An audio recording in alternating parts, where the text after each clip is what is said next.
Bonjour à toutes et à tous, bienvenue chez Le Certisseur. Comme vous le savez bien, l'Académie de Certissage a été créée pour un seul but, à la transmission de ce magnifique savoir-faire, le certissage. Aujourd'hui, je vais vous montrer un petit peu comment on fait un peu des découpes et un peu de perçage pour voir comment la matière se décante, ce magnifique plaisir. C'est une méditation.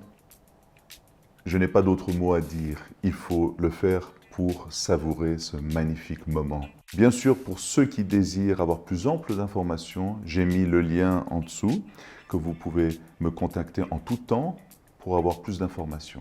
Donc là, je vais vous montrer comment faire quelques découpes. Ligne droite, quelques petits zigzags et quelques petites courbes. Ça donne la notion de la découpe. Après, le champ est très ouvert, très libre. On peut partir sur tellement de variantes. Donc on va commencer soft pour vous montrer comment la matière s'effrite. Donc, comme je l'ai dit précédemment, c'est de la méditation, ça fait du bien.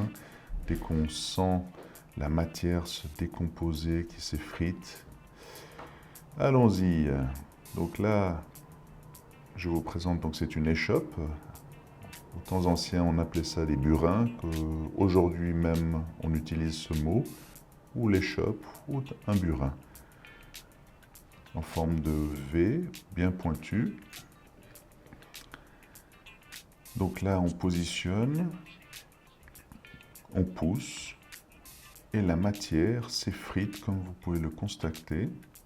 Mais il y a quand même une retenue, parce que quand on pousse, si on ne retient pas, donc l'outil part droit devant. Et il faut bien sûr retenir.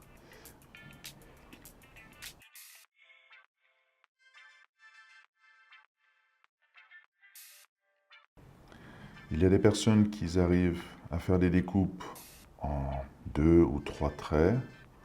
Il y a des personnes qui font en plusieurs traits. Donc les techniques varient. L'idée, c'est vraiment de pouvoir se faire plaisir, voir la matière s'effriter, au lieu d'accélérer, puis de ne pas ressentir ce sentiment qui est très très important. Nous avons aussi une étape qui est cruciale, c'est donc l'outil doit être vraiment bien aiguisé, bien poli, pour avoir le rendu que vous constatez actuellement, parce que sinon, nous n'allons pas avoir un rendu efficace, droit, poli, puis tout va partir vraiment dans tous les sens. Donc là, vous voyez donc ce premier canal que j'ai effectué qui est bien profond, un peu moins profond. Donc on peut faire tout type de profondeur, de largeur, tout dépend le but de la pièce. Là, je vais vous faire un peu plus fin. Donc,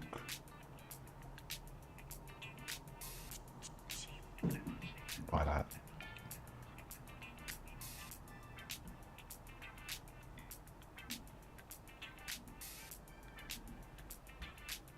Au début, c'est pas évident, mais dès qu'on plonge dedans, on s'emporte. Et bien sûr, on parle moins parce que c'est une concentration, on n'arrive pas à faire les deux en même temps. Donc voilà, une autre découpe un peu moins profonde, et puis on peut toujours faire encore un peu plus fin, et puis ainsi de suite.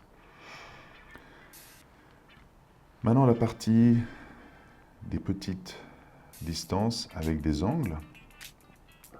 Donc là, c'est quelque chose d'assez massif. Comme dans les lignes droites, on peut faire bien massif, un peu moins profond. Tout dépend du but de la pièce.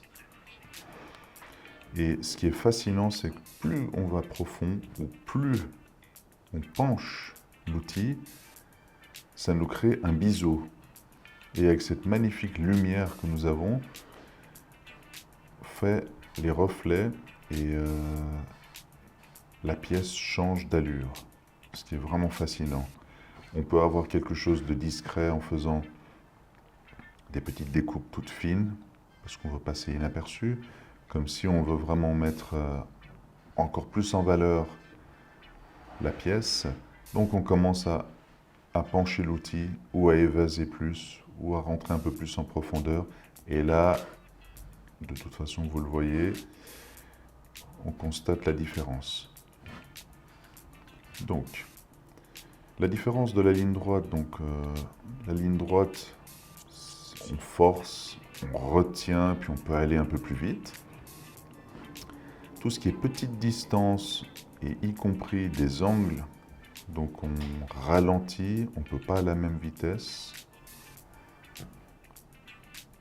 On va en douceur. Et une chose importante aussi, c'est à chaque fois qu'on découpe, il y a un copeau qui se forme.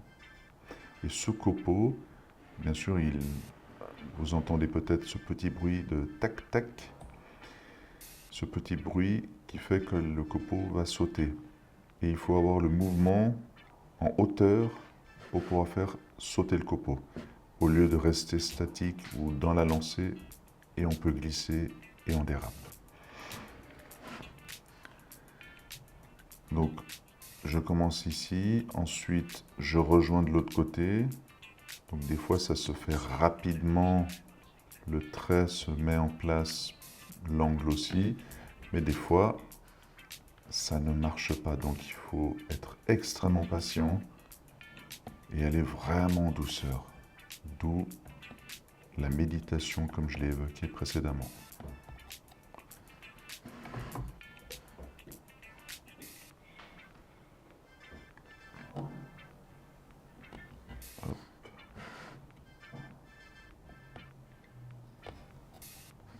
L'objectif de cet exercice est de pouvoir faire des angles droits.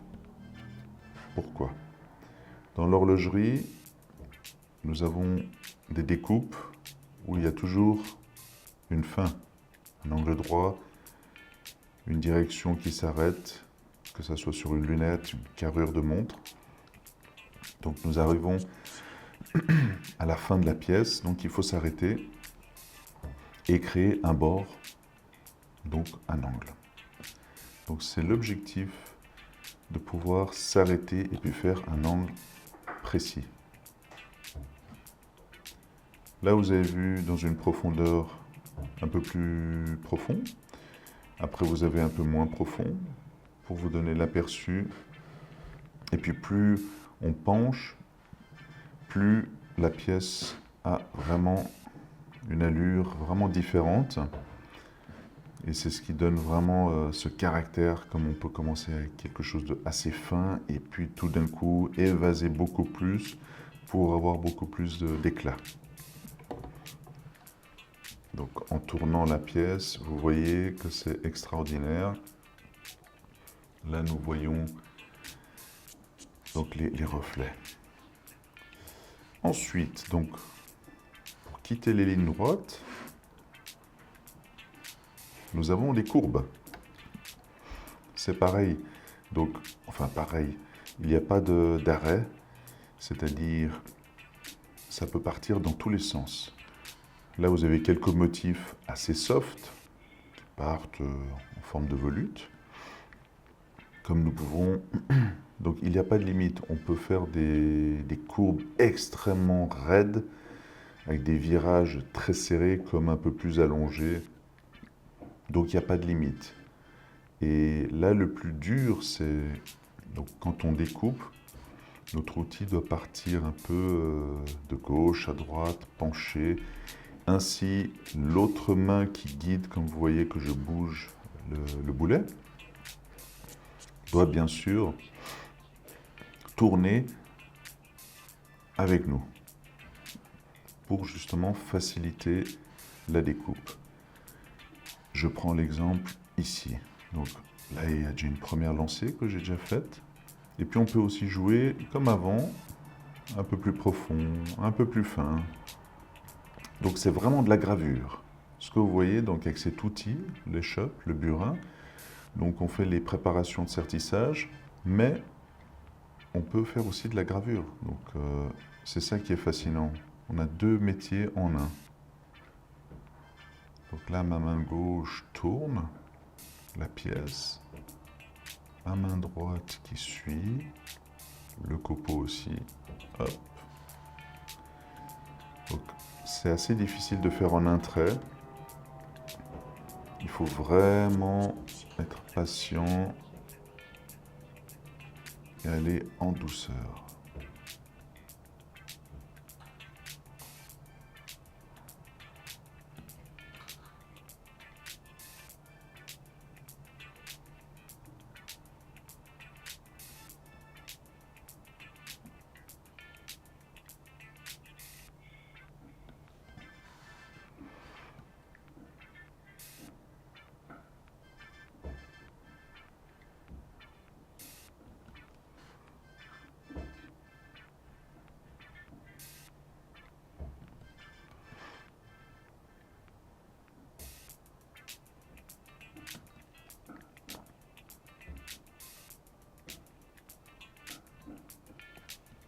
Voilà, vous avez entendu le silence, parce qu'on ne peut pas parler et puis faire une courbe sans déraper. Donc c'est très délicat. Donc on est vraiment dans la pièce et on ne peut pas faire les deux choses en même temps. Donc, ou on découpe ou on parle. Donc regardez bien.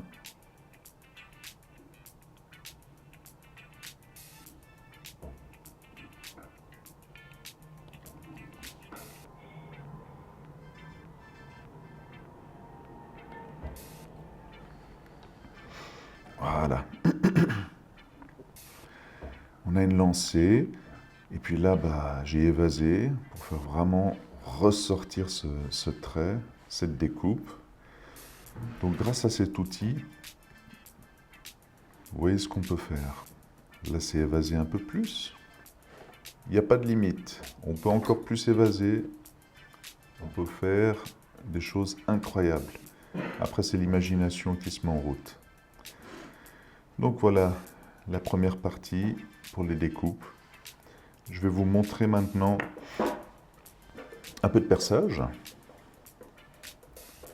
Donc nous avons deux petites rangées et puis une petite courbe dont le pointage a déjà été effectué. Donc avant cela, on va faire un autre marquage pour aider au perçage. Donc je fais un marquage latéral, ce qui permet à mieux positionner sa fraise pour le perçage.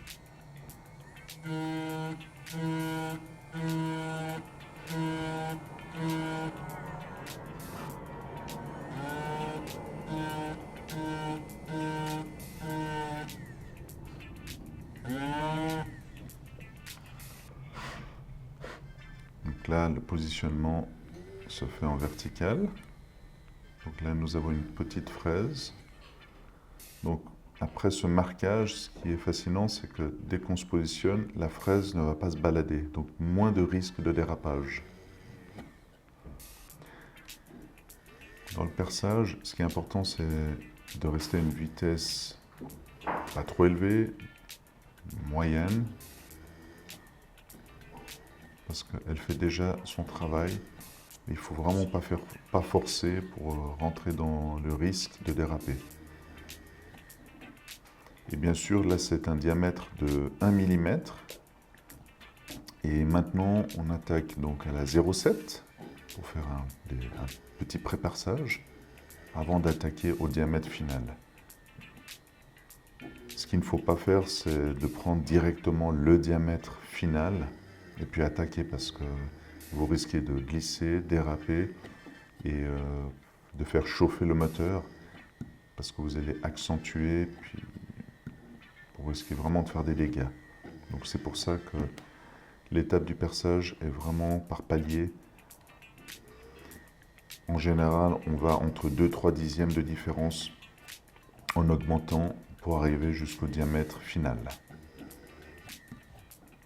Il y a des personnes qui font tous les diamètres, ça varie selon son besoin, selon son mode de travail. Donc là, vous avez la première partie qui a été percée à 0,7. Je vais, donc, puisqu'on est proche du diamètre final, ce que je fais, c'est que je prends directement, donc là, je passe un coup de soufflet. Je vais prendre directement la fraise de 1. Quand même en douceur, petit à petit. Hop, hop.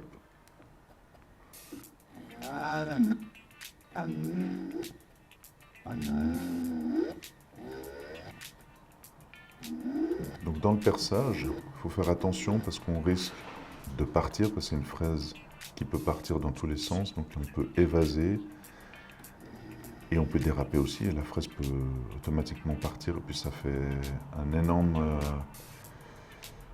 comment dire, ça broute tout le tour du trou. Donc il faut être extrêmement ferme pendant le perçage pour avoir cet aspect bien lisse, comme vous voyez dans le trou, bien propre, sans éclat. Donc là, nous sommes au diamètre final. Ce qui est important, c'est d'arriver toujours jusqu'à la moitié de la fraise pour être dans de bonnes conditions. Parce que quand on sertit les pierres, nous sommes toujours à la moitié, plus ou moins, de la fraise, ce qui signifie que nous sommes au diamètre de la pierre. Après, si on descend plus bas, on risque d'être vraiment coincé, la pierre va tomber dans le trou. Donc ça, c'est une étape pour un diamètre de 1 mm. Et puis c'est le même principe, donc si on a un diamètre de 2 mm, même principe, nous faisons le marquage. On commence par une fraise 0,7 ou 0,8, après trou, et ensuite on augmente tous les 2-3 dixièmes, ainsi de suite jusqu'à arriver, si c'est 2 mm ou si c'est 3 ou plus. Le principe reste le même, mais il faut rester très attentif et bien ferme pour ne pas se planter dans les diamètres. Et plus on augmente, plus il faut être ferme avec la pièce à main, parce que vous risquez de déraper, voire la fraise, elle va brouter. Donc c'est très compliqué dès qu'on commence à dépasser le diamètre de 1,5, 1,6. Il faut être extrêmement concentré et très ferme.